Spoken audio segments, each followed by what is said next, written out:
Hello and welcome to lesson 2 of the Ultimate Facebook Ads Challenge. I am so excited to be here with you and move you through the next piece. You guys did amazing work yesterday on your copy. So much great work and growth happening in the group yesterday with all of your efforts at the copy. And so don't get frustrated. Be gentle with yourself, be kind. It takes some time to get this. And the best way for you to know you're using the right words is to talk to your clients, talk to your customers, and hear what words it is they're saying, and then using those in your copy, and then testing your copy to make sure that it's going to resonate and create rapport with new people in your audience. So this is a process that will never stop. You're just going to keep creating new copy, new Facebook ads. So let's move on to lesson 2 and get that going right away. So remember, we are going through these 6 points. Yesterday we did the compelling question, the authority positioning statement, and the irresistible call to action. Today we're working on the emotionally engaging image, the compelling headline, and the irresistible call to action with the why. And then Wednesday, Thursday, and Friday are day 3, 4, and 5. We are going to be getting into actual targeting and ad creation. This is such an important piece though, that if we don't have this right, we can do all the other parts and this piece will cause our ads to fail. So let's move on.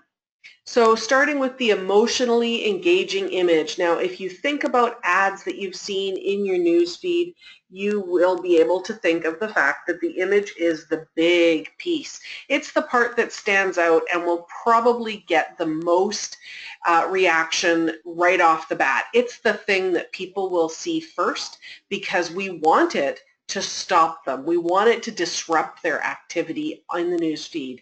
Most people sit on Facebook on their phones or on their computers, and they get into a hypnotic place where they're scrolling. They're looking for a name that they recognize of a friend or a colleague. They're looking for some sort of wording that jumps out to them and causes them to pay attention, or an image that stands out because of its brightness of colors, because of its boldness of what the image is itself. And that's what people are looking for. So we're going to give that to them. That's going to be the first thing they're going to see, is this image that stands out. It breaks that hypnotic scrolling of the newsfeed that we get into. It disrupts what they're doing and it makes them stop, so they will read that first question that we wrote, the compelling question that we wrote. That's where we need to hook them. We're going to catch them with the picture, then we will hook them to read even more with the question.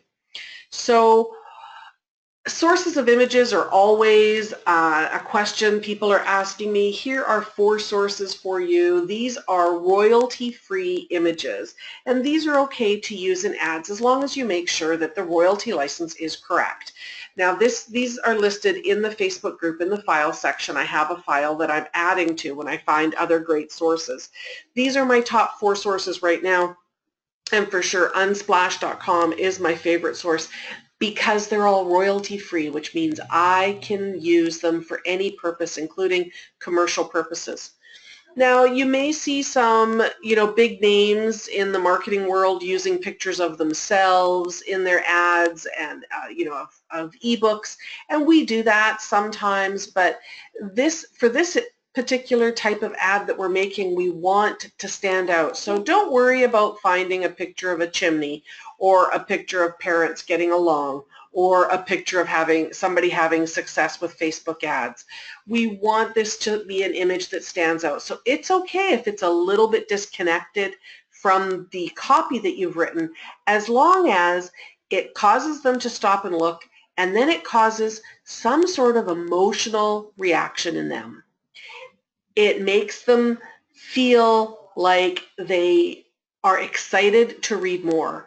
We want it to be the thing that represents what will happen, how they'll feel, how they'll look after they've worked with you. So it might be the picture of the happy family in the park, right? It may be the business person with their arms up saying, Yahoo, that ad was approved. It may be that. We just have to test to know for sure. So remember, 90% of what you do is not going to work the way you think it will. And so you just have to keep testing. Sorry about that little tickle in my throat.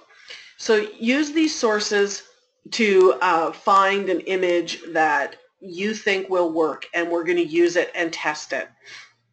So your exercise for this today is to brainstorm ideas, spend some time searching through those images and the free things, and pick at least one picture, save it to your hard drive so you know where it is, and we're going to go from there, okay?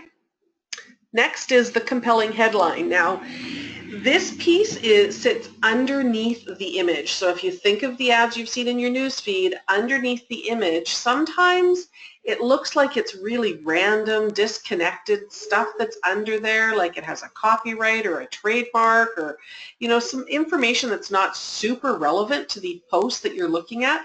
And sometimes it looks like it's really super relevant. It's a continuation of the message that they've already been reading. And the reason why you will discover on Thursday when we set up our ad. This is super important to be able to change this. So when you put the URL of your landing page, wherever you're sending people, your destination, into the post, Facebook automatically goes out to that website and checks it out and comes back onto the Facebook page or the post that you're making with some information from that page. Sometimes they get it right, sometimes they don't. We can edit it at this point. This is something that we can edit only here in the creation of the post. Later on, after we are done with the creation and we click post and it goes live on our page, we cannot go back and edit this piece. But I want to use this for the best use that we can and make the most of this space, right? This is such an important piece. So here I want a clear statement of what the person will get from you that solves their biggest problem. So again, I want you to use your workbook and just write out that little piece of copy. Here's an example for you. This could be my headline. Learn my formula for high converting Facebook ads. Pretty simple, to the point. And I'm going to look forward to hearing some of your ideas on this. I just want it to be nice and simple, to the point. This is not quite the same as the call to action because it's not telling them what to do. It's telling them what they will get. Okay? And then underneath the compelling headline, we're going to repeat the call to action that you've already written from yesterday, but we're going to add the why in this. And remember, this is, they're looking at this and they are thinking, whether they're conscious of it or not, they're thinking, what's in it for me? Why should I click on this link? Why should I give you my email address? What am I going to get from you for it? So we're going to add that piece in here in this section of the ad. And here's an example for you of that. Two examples, actually. Click here to sign up for the Ultimate Facebook Ads Challenge. That's the call to action. And learn my formula for creating high converting ads. That's the why. That's what they're going to get when they sign up for the Ultimate Facebook Ads Challenge. Here's another one. Click here to stop wasting your time and money creating ads that don't work and start creating ads that grow your business. So the call to action, click here to stop wasting your time and money creating ads that don't work. And the why, start creating ads that actually grow your business. Okay, so I want you to do that as well. There's space for that in the workbook. So go to, or you're in the members area, make sure you've got that workbook downloaded, print it off, write your own copy, then come to the Badass Facebook Marketing Club and look for the post for lesson 2 and leave your comment under that. And I want you to upload the image you've selected, write your compelling headline, and write your call to action with a why as a comment to that post. And then I'm going to look through those and I'll give you feedback, and we will be together at noon for the live stream again to go through it again and help you to continue on this work. So well done, everyone. I'm so proud of you for keeping through. You're doing great work, and we will see you on Facebook.